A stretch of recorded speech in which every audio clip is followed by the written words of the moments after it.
Let's begin, but know this won't be easy. This isn't the type of video that comforts you. It will sting, it will challenge you, and it might even make you angry. But if you've ever felt stuck, if you've ever wondered why your life still feels tangled in invisible threads, this is exactly what you need to hear. From the moment you were a child, you were taught to look outward, to search for the source of your pain, to blame someone, often your mother. And maybe, in many ways, she was part of the story.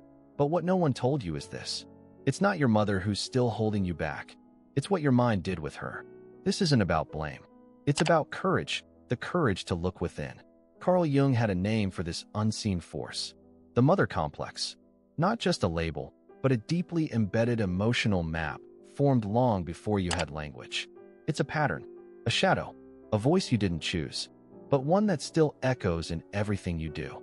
She may no longer be in the room, but she still lives in your nervous system, in your shame, your silence, your hunger for approval. That voice, it's the one that says, "You're not enough. You're too much. Stay quiet. Be good. Earn love."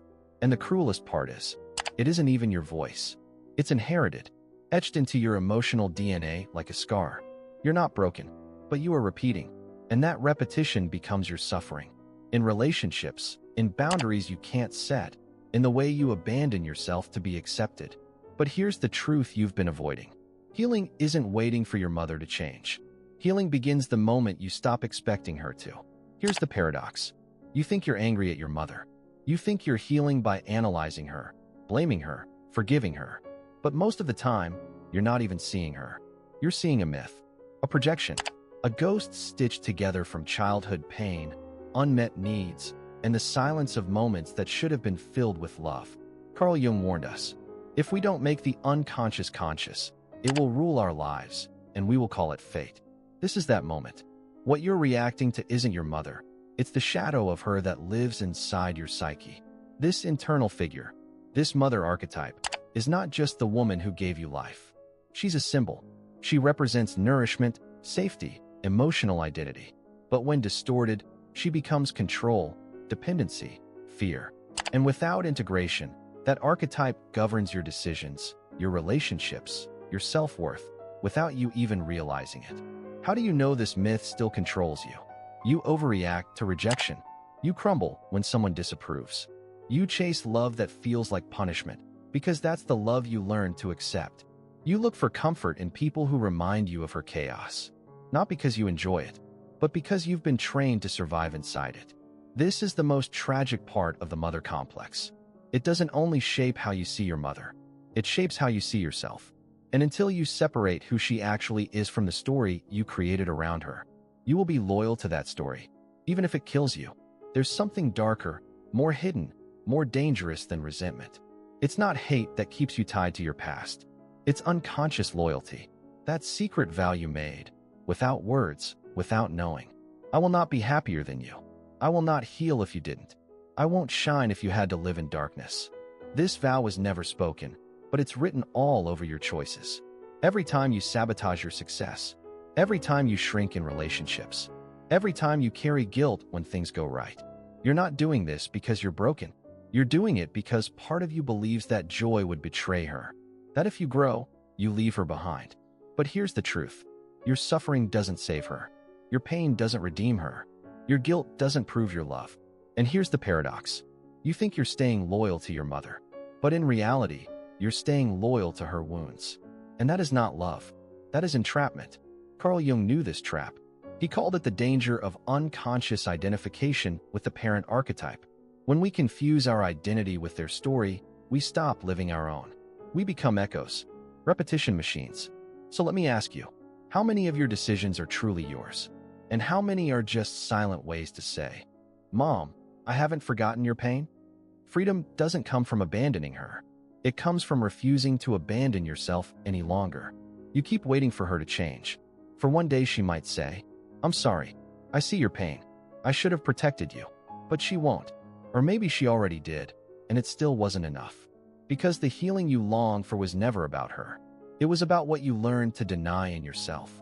The care you didn't receive became the care you stopped giving yourself. That's the tragedy. The moment you were neglected by someone else, you started neglecting you too. You learn to survive by silencing your needs, by being strong, by being useful, by being quiet. But survival is not living, and control is not self-love. Carl Jung wrote, "What you do not bring to consciousness will appear in your life as fate." And that's what happens. You repeat the emotional abandonment from your childhood, not from others this time, but from within. You push yourself when you need rest. You shame yourself for feeling. You expect perfection when all you need is kindness. That inner mother, the one you never had, or lost too soon, she can still be born. Not out there, but inside you. She's not soft words and candlelight. She's discipline, presence, and tenderness.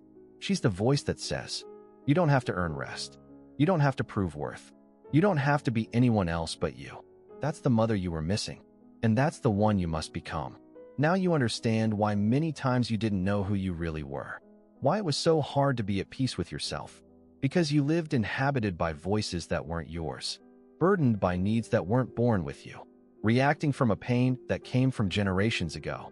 But no more. What remains now is yours. Your space, your identity, your voice. And here's the most interesting part. It's not that you're going to live without wounds. It's that, for the first time, you will live with them consciously. And that changes everything. Because wounds aren't the problem. The problem is living running away from them. Pretending they don't exist. Pretending that if you don't name them, they disappear. But they don't disappear. They transform when you look at them, when you speak about them, when you go through them. And at that final crossing, right there, something is born. Your true emotional maturity. Not the one based on controlling everything, nor pretending coldness, but the one that accepts that inside you coexist broken parts and wise parts. Parts that still cry and parts that have already learned to hold on. Do you know what that means? You have crossed the threshold. That point of no return where you stop being a symbolic child of the past and become the symbolic father or mother of your present. You no longer live from what was missing. You live from what you choose to create. And that is a power very few reach. Because it requires courage, brutal honesty, and an almost wild will to let go of excuses, justifications, inherited fears, and begin to live yourself from within, not from the echo of an ancient story. You've just walked through the most intimate parts of your mind, your childhood, your patterns, your pain. If this video resonated with you, don't let the insight fade. Leave a comment below. I am the end of the pattern, because healing begins the moment we give our wounds a name. Tell me, what part of yourself have you been abandoning the most? What did this video awaken in you that you've never admitted out loud? Subscribe to Mind Mirror for more deep dives into the psyche, archetypes, trauma, and self-liberation.